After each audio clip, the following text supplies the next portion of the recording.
सुप्रभात। मैं हूं जगेंद्राणा। आज की हमारी आध्यात्मिक चर्चा का विषय है महात्मा। महात्मा देखिए, महात्मा कहलाना तो सहज है, किंतु महात्मा बनना बड़ा कठिन है। लोहे के चने चबाना है। संत महात्माओं के आचार विचार देख देख कर उनका आचरण नहीं करना चाहिए, परंतु जो वो कहें, जो आज्ञा दें, उसका पालन करना चाहिए। संत सद्गुरुओं का मार्ग सुरत शब्द योग का है। सुरत शब्द योग बहुत आसान है, किंतु उसके अनुसार चलना कठिन है। अपने आप को गुरु के अर्पण कर देना होगा और आप ऐसे बन जाएं जैसे नहलाने वाले के हाथ में मुर्दा। अब मुर्दा तो मुर्दा ही है, चाहे उल्टा करो चाहे सीधा करो, चाहे खड़ा करे चाहे पड़ा करो, पड़ा रहे। इसी प्रकार जब गुरु की चरण शरण में पड़ जाएं तो अपने आप को उनके समर्पण कर देना चाहिए। कोई छोटी से छोटी इच्छा और वासना भी या लालसा नहीं रखनी चाहिए और उनके बताए हुए अभ्यास को लगन के साथ करना चाहिए। यह सुरत शब्द का मार्ग 3 बातों पर मुख्यतः निर्भर करता है: श्रवण, मनन और निधिध्यासन। तो श्रवण, मनन और निधिध्यासन की व्याख्या यदि की जाए तो नए साधकों को थोड़ी परेशानी हो सकती है, किंतु ऐसी बात नहीं। श्रवण माने सुनना और मनन माने उस पर विचार करना, मनन करना। निधिध्यासन और मनन करते करते उसमें लय हो जाना, मगन हो जाना। तो ये तो कोई कठिन बात नहीं। हमारा हृदय क्षेत्र तो बहुत विशाल है और इसी क्षेत्र में हमारे स्थूल मन की बैठक भी है। तो स्थूल मन हमारे हृदय के बाईं ओर जो स्थान है उसके 2 या 2.5 अंगुल नीचे स्थान में धुकधुकी सी होती है, जो हाथ रखने से कभी कभी मालूम देती है। वहीं पर अपना कान और अपना ध्यान और अपनी सारी चेतना केंद्रित करके उसको सुनो। सुनते सुनते उसी में लिप्त हो जाओ, लय हो जाओ। उस धक को जो उस स्थान पर होती है उसी को ओम ओम या राम राम समझकर सुनो। इसी को संतों की भाषा में बोलते हैं शब्द सुनना। तो जो जब तक वह शब्द सुनाई देता रहेगा कोई विचार नहीं आएंगे। इसी प्रकार अभ्यास करते करते उसमें लय होना आरंभ हो जाएगा। यह अभ्यास किसी योग्य गुरु की देखरेख में ही करें और नियत समय पर जितनी देर करें, प्रतिदिन उससे कम या अधिक ना होने दें। इस प्रकार 10-15 दिन या महीना भर करते हुए जब यह अभ्यास उतनी देर जमकर होने लगी, तब आगे के लिए 5-10 मिनट बढ़ाकर फिर नित्य प्रति उसी प्रकार करें। इस प्रकार शनै शनै अभ्यास को बढ़ाएं और एक ही आसन से बैठें। अब नीचे कुछ आसन और उसके ऊपर कंबल का आसन रखकर बैठें, जिससे आसन नरम रहे और बैठने में गड़े नहीं। तो आसन सिद्धासन, पद्मासन या सुखासन होना चाहिए, जिससे देर तक सरलता पूर्वक बैठ सके। अब अभ्यास के साथ साथ अपने गुरु का सानिध्य अंतर और बाहर बनाए रखना चाहिए। ज्ञात रहे कि गुरु बिना साधना करना बड़ा भयानक है, अतः गुरु से संपर्क अवश्य बनाए रखना चाहिए। जैसे जो भी कठिनाई या जो भी कोई नई बात दिखलाई दे उसकी जानकारी गुरु से करता रहे और उन्हें पूरी तौर से अपनी हालत बतलाता रहे, तो फिर कोई खतरे या भय की आशंका नहीं रहती। गुरु भी सोच समझकर जानबूझकर खूब निरख परख कर करना चाहिए, क्योंकि आजकल बनावटी साधु महात्मा और गुरु बहुत ठगते हैं। बहुत ही सावधानी पूर्वक जांच पड़ताल करनी चाहिए। कहा जाता है कि अंतमति सो गति। अब निद्रा के पूर्व जिन विचारों और संकल्प विकल्पों की का प्राबल्य होता है, मन और मस्तिष्क जिन विचारों से रंगे होते हैं, डूबे और उतराते रहते हैं, स्वप्न में वही सब बातें उनको दिखलाई पड़ती हैं। जागृत अवस्था में जब हम तंद्रा में जाते हैं तब हमारा अधिकार मन और इंद्रियों पर नहीं रहता। उस समय हमारे चित्त के ऊपरी धरातल पर जो संस्कार होते हैं उनका स्वप्नावस्था में बोलबाला रहता है और हम उन्हीं में जागृत अवस्था की भांति कार्यरत हो जाते हैं तथा उन्हीं विचारों में गोते खाते रहते हैं। तो इसी प्रकार प्राणी जब चर निद्रा में विश्राम लेता है तब उस समय जिन भावों या विचारों का प्राबल्य होता है उसी प्रकार की गति प्राप्त होती है। चिर निद्रा में जाने के बेला में सभी का हाल एक जैसा नहीं होता और उस समय की दशा का जानना सबके बस की बात नहीं होती। कोई कोई प्राणी अंत समय बड़े कष्ट में है ऐसा प्रतीत होता है, किंतु उसका मन शांत और प्रभु चरणों में ले रहता है।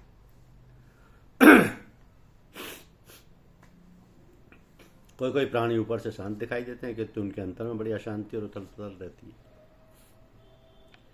तो ऐसी दशा में अंत समय के बाद की गति के बारे में साधारणतः कुछ कहा नहीं जा सकता। हाँ, जिनको अंतर्दृष्टि प्राप्त है उनको इस प्राणी की सारी दशा भासती रहती है और वह उसका वर्णन ठीक प्रकार कर सकते हैं। तो स्थूल दृष्टि वाले इन बातों को पता नहीं लगा पाते। जीवन कितना अस्थिर है ये तो सभी जानते हैं, किंतु कार्यकलाप से तो वो यही सोचते हैं कि शायद कभी संसार से जाएंगे ही नहीं। तो समझदार मनुष्य को हर समय जागरूक रहना चाहिए, ना जाने किस समय बुलावा आ जाए।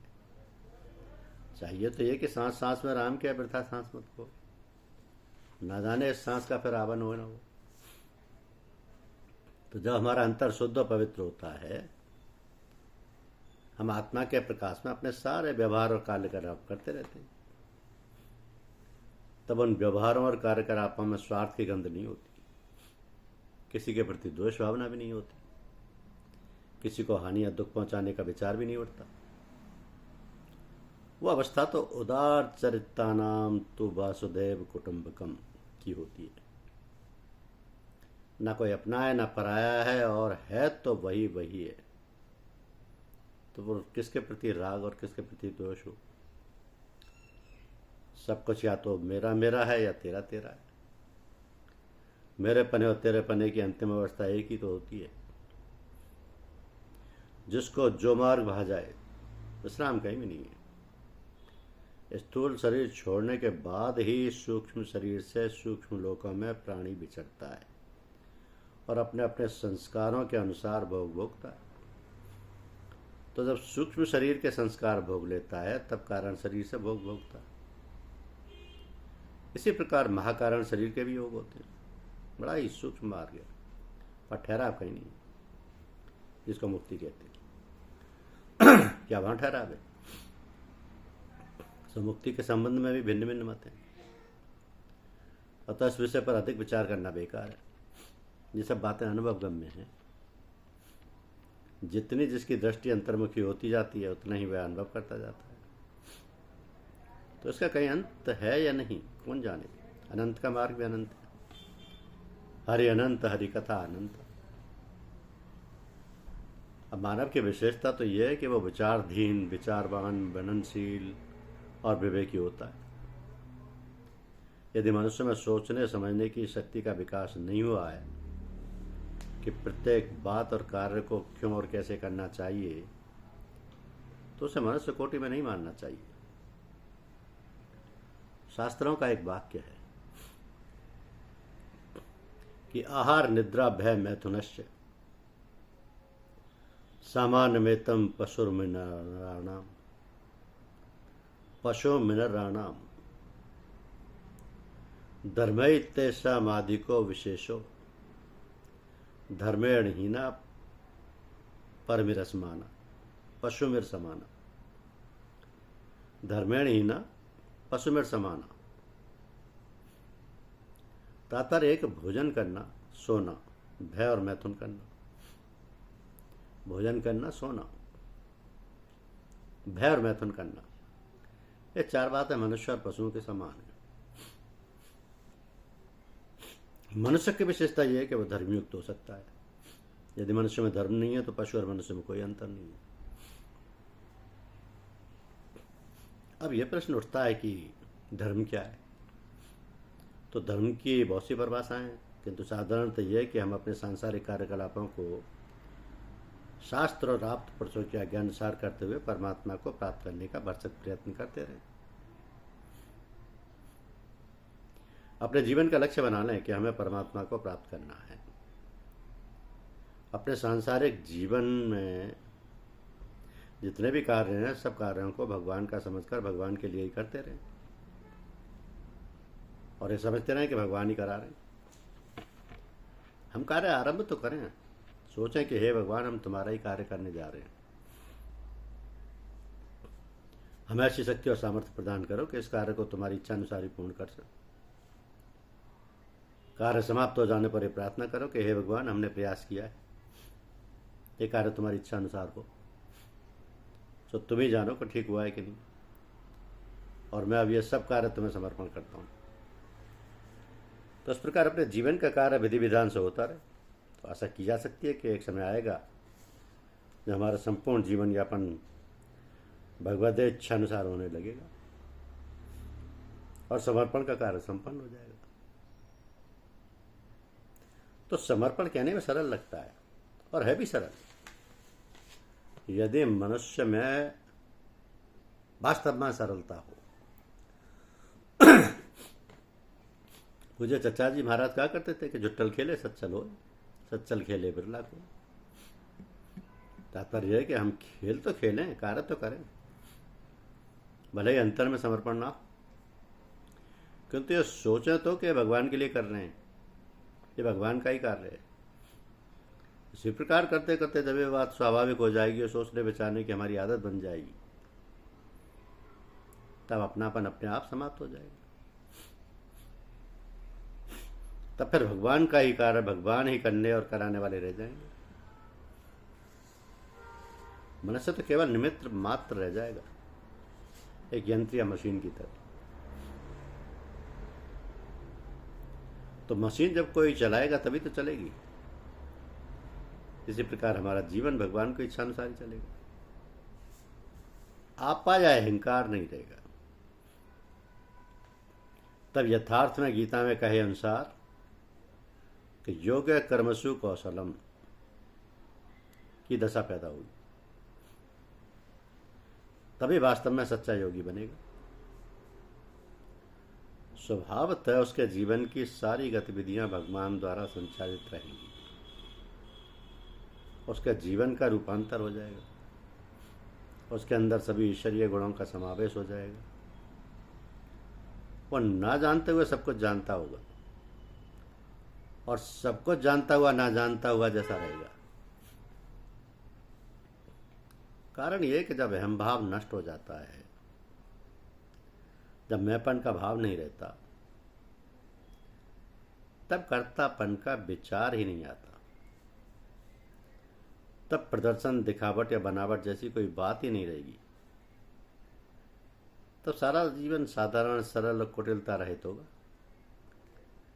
ऐसे पुरुषों के सानिध्य में जो भी आएगा, उसके जीवन में भी परिवर्तन होने लग जाएगा। ऐसे पुरुषों का संग सत्संग कहलाता है। किंतु ऐसे महापुरुष को, जिनको मुक्त ही समझना चाहिए, पहचानना बड़ा कठिन होता है, क्योंकि वो इतने सरल और साधारण रहते हैं कि सांसारिक पुरुष व उनमें कोई अंतर नहीं जान पड़ता। उनमें किसी तरीके का दिखावा होता ही नहीं, ना वह कोई चमत्कार करते, और करते भी हैं तो उसको स्वयं का बताकर नहीं करते। हाँ, उन्हें देखकर केवल इतना सा भान होता है कि वो बहुत सरल सीधे आदमी, ना उनके अंदर नाटक चाटक है और ना दिखावट। सो ऐसे पुरुष धन्य हैं, ऐसे ही पुरुष महात्मा कहलाते हैं। धन्यवाद।